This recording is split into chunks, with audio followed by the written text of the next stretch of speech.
Kita langsung ke Mas Zainur. Kalau tadi Mbak Bivitri mengatakan ini hanya manis di bibir wacana hukuman mati ini, Mas Zainur. Iya, ini kan akan menghasilkan banyak dukungan dari rakyat begitu kan. Kita paham itu. Tetapi sebenarnya dukungan itu seharusnya bisa diarahkan pada hal yang lebih tepat.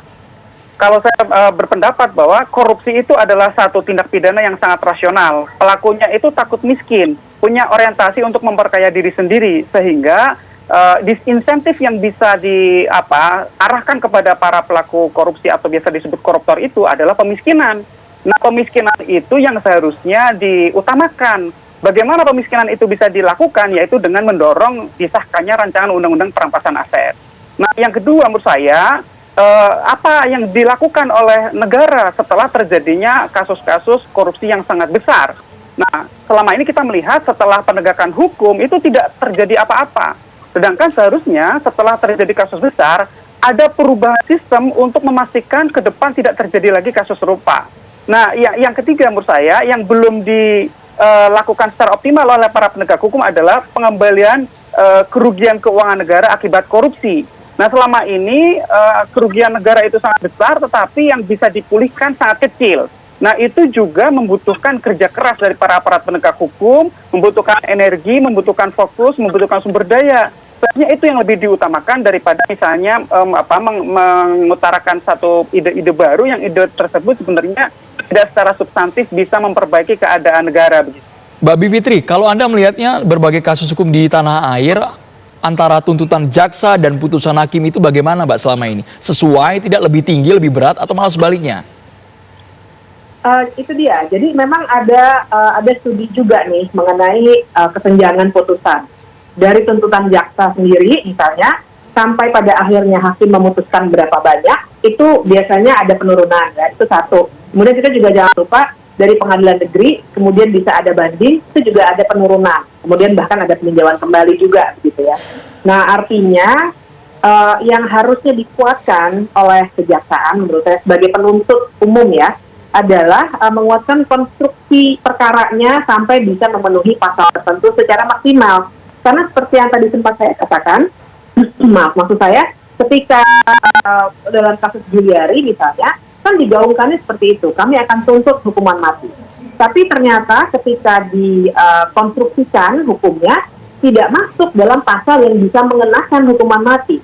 Sehingga akhirnya ketika kita semua pertanyakan, kok cuma 11 tahun dituntutnya, yang argumennya adalah secara teknis tidak memenuhi. Artinya apa?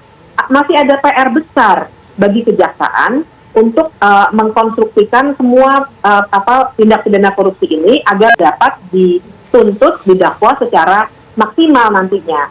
Nah, lebih baik fokus di situ ketimbang kita wacanakan dulu dari awal, yang menurut saya sih akhirnya bolehlah kalau kita sebut gimmick ya, karena persis seperti kasus Juliari tadi, di awal juga begitu digembar-gemborkan untuk menarik hati kita semua warga. Tapi toh kenyataannya hanya 11 tahun tuntutannya. Enggak, dan tujuan gimmick ini untuk apa, Mbak Bivitri? Kalau hanya sekedar gimmick, untuk apa di-publish? Iya, saya kira ada dua hal nih. Yang pertama adalah kita tahu sekarang KPK sudah dilemahkan sedemikian rupa, sehingga kejaksaan dan kepolisian juga sedang merebut hati sebagai penegak hukum. Mana yang lebih efektif sebenarnya? KPK tidak dibutuhkan lagi, kurang lebih begitulah wacana yang saya kira sekarang ini juga sedang banyak dibicarakan. Tapi yang kedua juga, kita lihat kasusnya. Yang dirugikan dalam kasus ini kebanyakan tentu saja, karena ini asabri ya, pensiunan tentara. Ya, artinya kita juga punya rasa nasionalisme yang tinggi, dan lain sebagainya, dan memang nilainya juga sangat-sangat besar.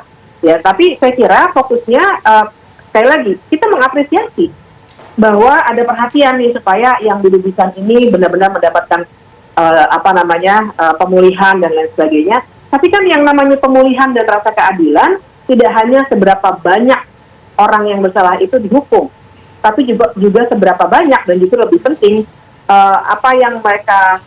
kerugian yang mereka alami itu bisa diganti. Nah, konstruksi ini yang belum pernah tercapai.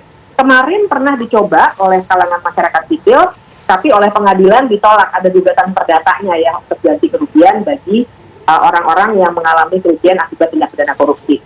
Nah, menurut saya, kalau memang tujuannya untuk melindungi para korban, kan korban juga ya pelaku tindak pidana korupsi ini, lebih baik fokus ke sana untuk pemulihan aset, pengembalian kerugian, dan hal-hal lainnya yang sifatnya lebih konkret ketimbang menghukum mati seseorang. Gitu.